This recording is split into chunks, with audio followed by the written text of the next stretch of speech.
बिस्मिल्लाहिर्रहमानिर्रहीम, अस्सलाम वालेकुम।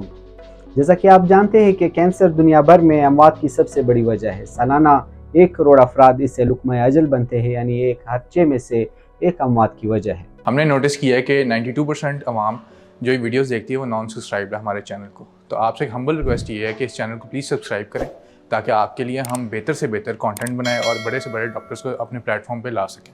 Thank you. मेरा नाम डॉक्टर हिदायतुल्लाह है। मैं कैंसर का माहिर डॉक्टर हूँ और जैसा कि आप जानते हैं कि अभी तक कैंसर का मुकम्मल इलाज दरियाफ्त नहीं किया जा सका है। इस सूरत हाल में रूस का ये दावा करना कि उसने कैंसर के ख़िलाफ़ वैक्सीन दरियाफ्त कर ली है और इससे कैंसर का इलाज करना मुमकिन होगा, इसने हर तरफ सनसनी फैला दी है और हर कोई पूछता दिखाई देता है कि क्या वाकई अभी कैंसर का इलाज मुमकिन हो पाएगा? क्या वाकई ये एक गेम चेंजर है, एक इनकलाब है, या एक कबल अज़ वक्त या झूठा ही जान? ऐसे बहुत से ख़ानदान जिनके प्यारे इस मर्ज़ में मुब्तला है वो बहुत तजस्सुस और सनसनी के साथ पूछते दिखाई देते हैं कि क्या वाकई रूस की वैक्सीन उनके मरीज़ के कैंसर का इलाज साबित हो सकती है, उसमें कारगर साबित हो सकती है। इस सिलसिले में बहुत सारी गलत मालूमात और इत्तलात है जो फैलाई जा रही है। इसीलिए कुछ गुजारिशात आपके साथ करनी ज़रूरी है। रूस की वैक्सीन अभी बहुत हद तक इब्तिदाई मराइल में है। रूस की वैक्सीन की सिर्फ प्री क्लिनिकल स्टडीज़ हुई है, यानी कि ये वो तजर्बात है जो लेबॉर्ट्री में किए जाते हैं और सिर्फ चूहों पर किए जाते हैं।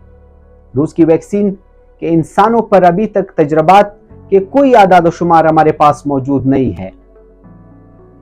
इसके बाद इंसानों पर तजर्बाती अमल और उसके माकूल और खातिरख्वाह फ़वाइद देखे जाने और उसको माकूल वक्त तक देखा जाना, उसका फ़ायदेमंद साबित होना अभी देखा जाना बाकी है। इन तमाम अवामिल को भी मद्देनज़र रखना चाहिए कि किसी एक वैक्सीन का कैंसर जैसी बीमारी, जो कि बहुत मुश्किल, पेचीदा और वापस पलट के आने वाली मुतनव्वा बीमारी है, हमेशा के लिए, तमाम अक़साम के लिए किसी एक वैक्सीन का हमेशा के लिए फ़ायदेमंद होना मुमकिन हो सकता है। अगर मंतकी तो पर देखा जाए तो बहुत हद तक गैर मंतकी बात मालूम होती है। कैंसर की बहुत सी अक़साम है, बहुत से टाइप्स हैं, ताहम ये बात वक्त के साथ साबित होगी और कैंसर जैसी बीमारी को बहुत वक्त तक देखा जाना होगा कि क्या वाकई कोई चीज़ इसके लिए फ़ायदेमंद होगी, जब उसको बहुत वक्त तक देखा जा सकेगा। जी बिल्कुल, ये बात वक्त से साबित होगी और इंसानों पर आदाद व शुमार से साबित होगी। ताहम ये दुरुस्त सिमत में एक सही कदम है, लेकिन हनूज दिल्ली दूरस्त। इस तरह के तजर्बात रोज़ाना साइंसी दुनिया में होते रहते हैं। इसका ये मतलब नहीं है कि हर तजर्बा इंसानों पर काबिल अमल और तजवीज़ करने के काबिल भी होगा। लिहाजा ये वैक्सीन इसके बाद 2025 के बाद तजर्बाती तौर पर इंसानों को लगाई जा सकेगी, लेकिन फ़िलहाल मरीज़ों को बतौर इलाज तजवीज़ नहीं की जा सकती।